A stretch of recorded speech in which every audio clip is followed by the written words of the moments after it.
Alright, so, voice memo number 2 regarding Deadtime Stories, episode 4. Ideas for stories. I could do The Rake, which is, like, a very famous story, but there's, like, quite a few different stories I could choose from. I could do... Also, I could just do, keeping with The Rake, I could do, like my 3, like, the best 3 that I found, put them in, like, a little synopsis of The Rake, like, 3 encounters combined into 1, like, that could be entertaining, I think. I don't know, do I really feel like putting in that much effort? Not really. I mean, obviously not. I like doing these podcasts, but, like, some days,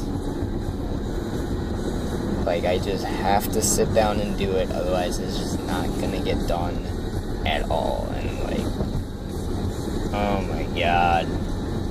Sucks sometimes. It's like a pain in the neck. Like, it's like it's like as bad as work. Really, it's just work. But I mean, like, my work isn't that bad. Except for when there's like people asking about like PS3s, like when people ask if they make Super Mario for the PS3, like, are you freaking kidding me? Like, what the hell are you thinking? No, they don't make no damn Mario for the PS3. Mario's Nintendo, not Sony. Sony is like Sly Cooper and like Fallout. Not Fallout, what the hell is it called? I don't even care. Like, it's Sony. Sony doesn't make Mario games. Sony bought Sega just so they could have Sonic. Like, stupid. Oh my god. Ooh, that guy really is in that ditch deep. Holy crap. We really needed 2 cops for this? No, jeez, what an idiot. Probably have to block off the on-ramp.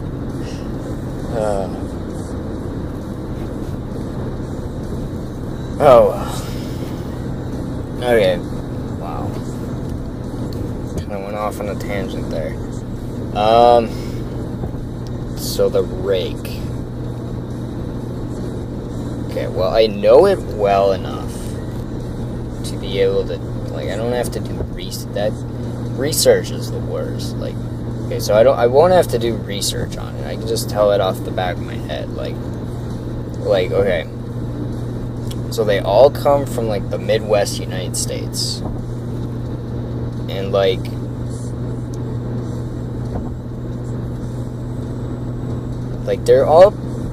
they've all been fairly recent.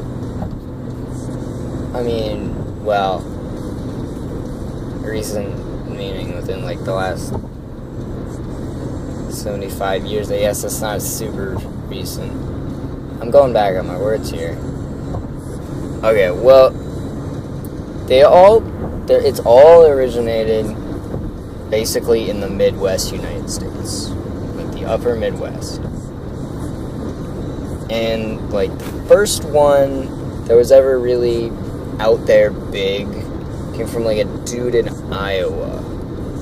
Like, he's like he's a grown man now. He's like a grandpa. I think he said he was like a grandpa now. But he was telling the story of how his dad died. And it was this hunting trip that him and his dad went on. And his dad had a cabin in the woods. And this thing was stalking them. And this cabin wasn't too far from their house, so they kind of decided to go back home. But they figured out that something was kind of following them. So they didn't go home. They decided to stay the night in this cabin. And they're in this cabin, and this thing is, like, stalking them. They think it's kind of like a mountain lion, you know? They're not super... They were real common back then. Definitely. No doubt about it. They were real common back then. But, like, nowadays, that's pretty unheard of. You know, like, mountain lions. Like, what the hell are you talking about? Mountain lion? That's only, like, Canada and stuff like that, right? It was way back then. And, like... So this thing is, like, stalking them, and his dad's just like, okay, I'm gonna go scare it off. Grabs his gun, and just kind of, you know, like, goes a little bit out of the cabin, and he's looking around. He doesn't really see anything, so he decides to fire his gun, which definitely would scare away a mountain lion, I'd think. Guns are pretty loud, I mean, granted. And I mean, it seems like it did the trick. Like, you don't notice anything really. And then this thing just attacks, just rips the father. Like, the father then is the storyteller's dad, just rips him to shreds and is like torn him in half, and is, oh my god. It was really graphic how he told the story. It was nuts. Like, I don't know. Like, that couldn't be fake. How graphic he told the story. I mean, you gotta have a seriously twisted mind to tell a story that graphic. And he just, at that point, the storyteller just, like, books it. His dad's gone. He's done. He just books it. He's trying to make it back home. And this thing is just, like, infatuated with tearing this guy's dad to shreds. And it's just, it's nuts. The story is nuts. It's probably one of the longer tales, because it goes into so much detail. But it just seems so real. You know? And I remember, like, the second story isn't really much of a story. It's more of a legend. And there's a millstone on Lake Ontario, on the shore. I don't remember exactly where. It's on the shore of it that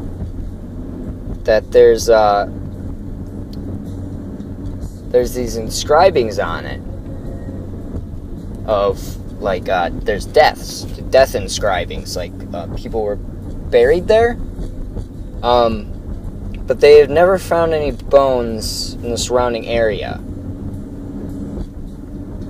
But it also says on the stone that these people were traveling towards the Yukon Trail during the gold rush, and that something attacked their camp. And nobody really knows what it was, because whoever was behind them, you know, came like a day later and just found the camp ransacked and just blood everywhere, I guess. That's what it says. It says that they were, like, disemboweled and whatnot. And it's, like, I don't know, that there's nothing else really... There's nothing else really that would go to that depth and not eat the remains, you know? There's nothing that would go through that length to kill you and then leave you there. but just completely annihilate your body. Like, it doesn't make sense. I don't know, it's like it's killing for fun or something. That doesn't make sense to me. There's like, okay, this third one gets me though. This one happened pretty recently. Just like a couple of years ago. This is the last known sighting of the creature that is believed to be what's called the rake. The name the rake comes from, it's passed down from Indians, basically. Like Indian storytelling of this creature known as the rake, which, as long as the settlers or the Indians have done a ritual, it won't harm them. It won't come to harm them. And they're very solitary beings, and they just should be left alone and not antagonized. Because they're crazy, I guess. But okay, this last story is getting off track there. I mean, not really off track. I was explaining stuff. Whatever. This last story is just a couple years ago in Wisconsin. This is here in Wisconsin that this has happened. And it was a farmer who had captured it. Sorry, I shouldn't have said captured it. He captured a picture of it on a trail cam. Now, the reason being he set up the trail cam is he noticed something was going after his calves. You know, the baby cows in the herd.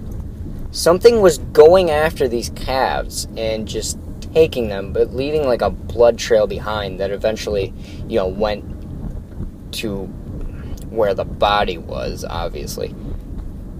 But it's just nuts how this happens. And he's thinking, okay, it's probably lions or like mountain lions or coyotes. And, that's a common thought, I would think, in northern Wisconsin. It's a common thought because it's more woodsy up there. And, okay, so after a few weeks, he is seeing coyotes, no mountain lions, just kind of coyotes and deer, and obviously birds. Third week, he sees this creature, this white creature, appear on the trail cam. And this thing is horrifyingly hideous. It's just a skinny, humanoid, pale-looking creature. And it's just all, like, bones. And it's got these glowing yellow eyes and these sharp teeth and, like, claws. Like, not even hands, just claws. And it's crazy. He doesn't know what's going on, and that's kind of where the story just ends. It's just this picture, like, I don't know what's going on. Like, this thing has taken my cattle.